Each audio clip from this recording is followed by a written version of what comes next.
Good morning, guys. Mr. Parisi here. Today we're going to be talking about part one of your road trip project, and it's going to be worth 30 points. So, just follow along the instructions in this video. Shouldn't take you too long to complete it. We're going to start by using the internet to find a car that you'd like to purchase for this project. You're going to need the year, you're going to need the model, you're going to need the base price. Okay, so maybe this is a 2012 Honda Civic, and the base price is $22,000. That's just an example. Go find yourself a car. You don't need to look too deep into it. Just make sure you have the year, the model, and the base price. Once you have that, you're going to move on to the next part. You're going to fill out this chart. You're going to choose 6 features, a minimum of 6 features that you want to have on this vehicle, and record your choices below. So you're going to need to tell me what the feature is. So maybe you really want a sunroof. Well, that sunroof is going to cost you $149 extra.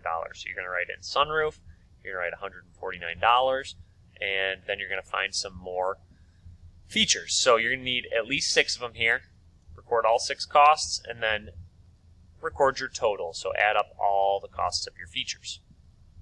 From here, you're going to record your base price from slide 2.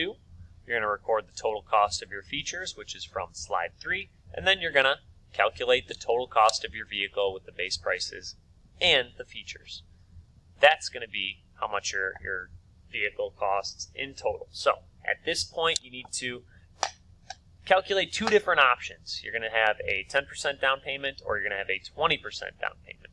So take your percentage there. Obviously, we know when we're given a percentage, we have to multiply. So calculate your down payment, and then from there, figure out how much you owe after each down payment. So obviously, the down payment is going to lower the amount you need to take out in a loan.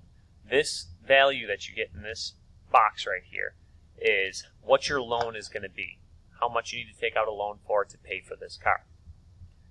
When you know what your loan is, you're going to go to Google and type in car loan calculator and use the calculator to plug in the amount of money you owe for, or to figure out your monthly payment for each option. And it gives you right here, your interest rate is going to be 4%. The number of months is going to be 60. This is a standard car payment. It's usually about 5 years. So let me show you what that Google car loan calculator looks like. So you can see when I typed in car loan calculator into Google, this little application pops up. I'm going to decide, hey, maybe my car's $25,000, making sure that my interest rate is 4%, my loan period is 60 for months, and then it's going to spit out my monthly payment. So that's what I would record if that was my option 1, is $460 a month. So make sure you do this with your car. After I record both of my monthly payments, I come down here and I need to calculate my deferred price. Your deferred price is just the total amount of money you're paying for the car. This is including everything. This is including your monthly payments. This is including your down payment. It's every penny you put into this car. How much are you spending on it? It gives you the equation right here. Your deferred price. You're just taking your down payment, which you've already calculated. You're adding it to your monthly payment, which is right above, times your number of months. So you're just pulling numbers you've already found in this project. So use this equation. Give me the 2 deferred prices, and then that is it. That's all you have to do for this part of the project. If you have any questions, please feel free to comment on Google Classroom. Thank you.